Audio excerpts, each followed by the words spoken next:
देशभक्त है। मैं नहीं मानती कि फेसबुक और व्हाट्सएप की डीपी देशभक्त है।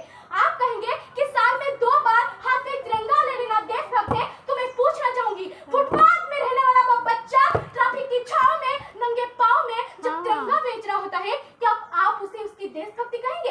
ये उसकी देशभक्ति नहीं, बल्कि ये उसकी पेट की भूख की शक्ति है जो ऐसा उसे करने पर मजबूर करता है। क्योंकि न मस्जिद को जानते हैं न शिवालों को जानते हैं, न मस्जिद को जानते हैं न शिवालों को जानते हैं। जो पेट के भूखे होते हैं ना, वो सिर्फ भोजन के निवालों को जानते हैं, भोजन के निवालों को जानते हैं। अपनी परिवार, अपनी समाज और अपनी देश के लिए समर्पण का भाव है देशभक्ति, और हर देशद्रोही के जीवन में आने वाली तूफान है हमारी सच्ची देशभक्ति। और हर देशद्रोही ये समझ सको कि अगर तू परिंदा है तो ये आसमान तेरा है, अगर तू दरिंदा है तो ये शमशान तेरी है। भाईचारा से रहना है तो रह इस जमीन पर, नहीं तो ये कब्र भी तेरा है और एक कब्रिस्तान भी तेरा है और एक कब्रिस्तान भी तेरा है। एक देशद्रोही से ज्यादा देशभक्ति तब बात होती है जब एक बेटा अपनी बूढ़े माँ बाप को वृद्धाश्रम की चौखट पर छोड़ाता है। करा उठती है वो देशभक्ति से जब मुसीबत में फंसे लोगों की जान बचाने से ज्यादा हम सेल्फी लेकर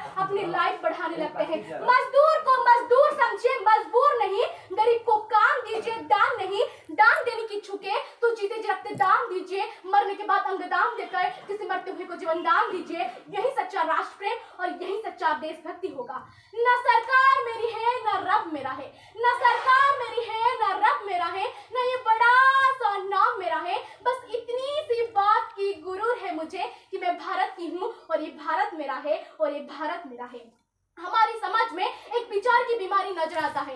कहा जाता है कि हम दुनिया की सबसे बड़े लोकतंत्र हैं, जहां हिंदू पैदा होते हैं, मुस्लिम, सिख, ईसाई भी पैदा होते हैं, लेकिन बदकिस्मत से अब इंसान पैदा नहीं होते। मेरे विचारों से न हिंदू की जरूरत है न मुसलमान की जरूरत है, न हिंदू की जरूरत है न मुसलमान की जरूरत है। एक राष्ट्र निर्माण के लिए केवल अच्छे इंसान की जरूरत है, केवल अच्छे इंसान की जरूरत है। मेरे विचारों से हमारा राष्ट्र निर्माण तब संभव होगा जब हमारे देश की महिला की पूजा नहीं बल्कि उनकी इज्जत की जाएगी। हमारा राष्ट्र निर्माण तब संभव होगा जब हम जाति की दर्शन नहीं बल्कि सामाजिक सशक्तिकरण पर बात की जाएगी। हमारा राष्ट्र निर्माण तब संभव होगा जब स्वच्छ भारत अभियान पर केवल सरकार नहीं बल्कि सड़क पर चलता हर एक नागरिक हाथ बटाएंगे। स्वच्छ भारत को दिल से अपनाएंगे। और असली मायने में हमारा राष्ट्र निर्माण तब संभव होगा जब एक गरीब बच्चा मध्याह्न भोजन के लिए नहीं बल्कि ज्ञान अर्जन के लिए सरकारी स्कूल की चौखट पर अपनी कदम रखेगा। हमारा राष्ट्र निर्माण तब तक संभव नहीं हो सकता जब तक एक नागरिक नैतिक रूप से सतीन,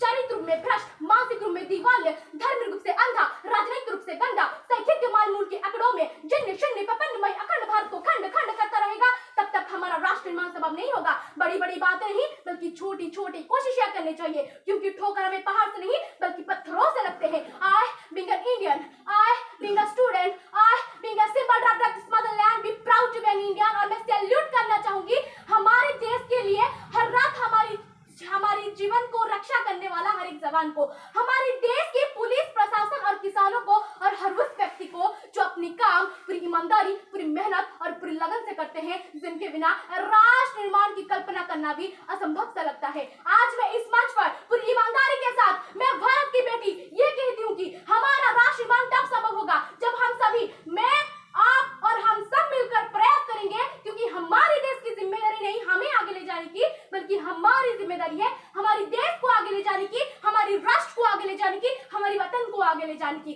अंत में बस यही कहना चाहूंगी कि मेरा देश महान था, महान है, महान रहेगा। मेरा देश महान था, महान है, महान रहेगा। होगा हौसला सबके दिल में बुलंद तो एक दिन भी पाकिस्तान ही जय हिंद कहेगा। पाकिस्तान ही क्यों, सारा जहां जय हिंद कहेगा, क्योंकि सारे जहां से अच्छा हिंदुस्तान हमारा, सारे जहां से अच्छा हिंदुस्तान हमारा। हम बुलबुल हैं